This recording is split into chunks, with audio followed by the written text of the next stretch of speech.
കർത്താവ് യേശുമിശിഹായ്ക്ക് സ്തുതിയായിരിക്കട്ടെ.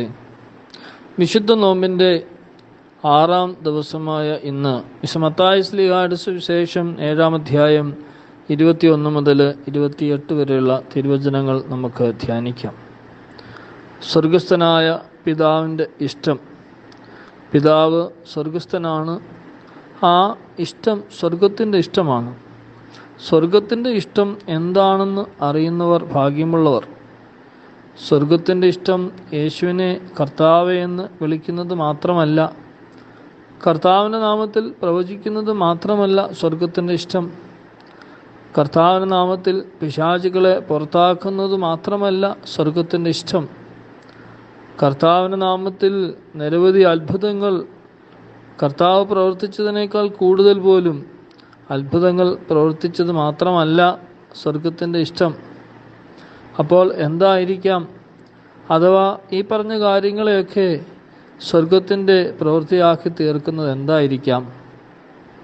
അതെന്ത് തന്നെ ആയിരുന്നാലും അതില്ല എങ്കിൽ ഈ പറഞ്ഞ കാര്യങ്ങളൊക്കെ അനീതിയാണ്. അതായത് ദൈവത്തിൻ്റെ നീതിയല്ല എന്ന് പറഞ്ഞാൽ ദൈവഹിതമല്ല എന്ന് സാരം.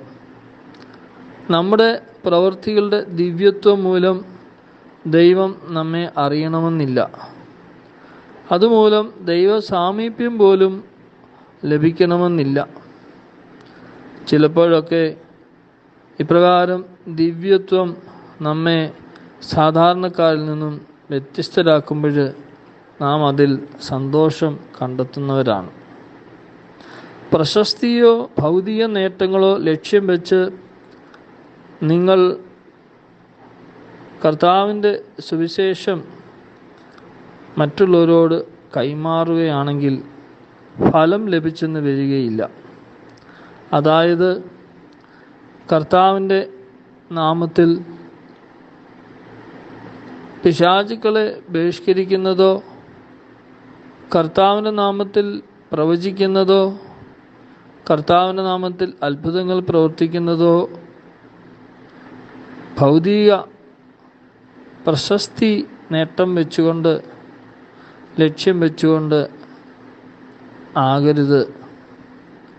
കാരണം സ്വാർത്ഥതയിൽ നിന്ന് മുക്തരാവുകയാണ് അടിസ്ഥാനപരമായി നമുക്കാവശ്യം.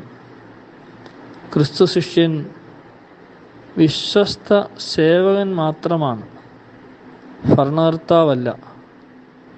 ഒരു പാപിയായ മനുഷ്യനെ നരകത്തിൽ നിന്നും പുറത്തേക്ക് എടുക്കുവാൻ അവന് സാധിക്കണം.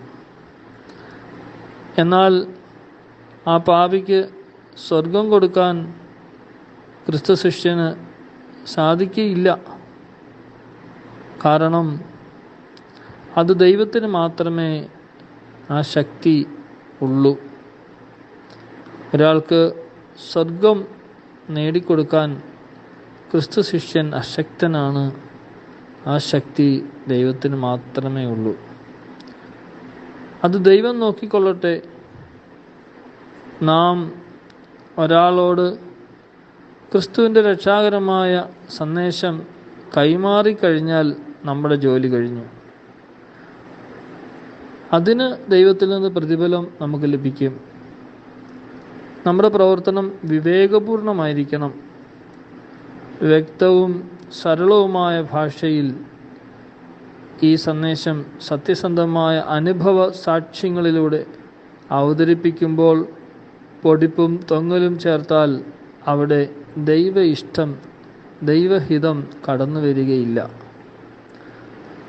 നമ്മെ ശ്രവിക്കുന്ന അല്ലെങ്കിൽ നമ്മുടെ സാക്ഷ്യം കാണുകയോ കേൾക്കുകയോ ചെയ്യുന്ന ആളുകൾക്ക് നമ്മെ അരോചകമായി തോന്നുകയുള്ളൂ.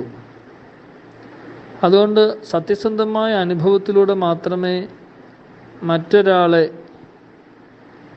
രക്ഷിക്കാൻ സാധിക്കുകയുള്ളൂ.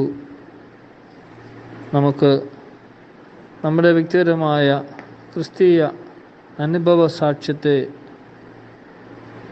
ഒന്ന് ആത്മപരിശോധന നടത്താം.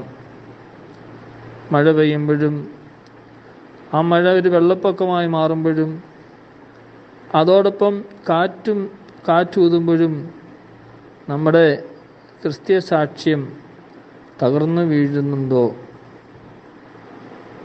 നമുക്ക് ആത്മശോധന ചെയ്യാം.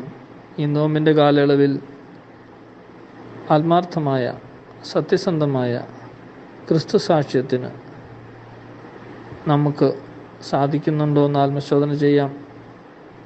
നമ്മുടെ നിലയുറപ്പ് നമുക്ക് പരിശോധിക്കാം. വീണുപോകുന്ന മണ്ണിൻ്റെ പുറത്താണോ അതോ പാറമേലാണോ ഞാൻ നിലനിൽക്കുന്നതെന്ന് ആത്മശോധന ചെയ്യാം. ദൈവം അനുഗ്രഹിക്കട്ടെ.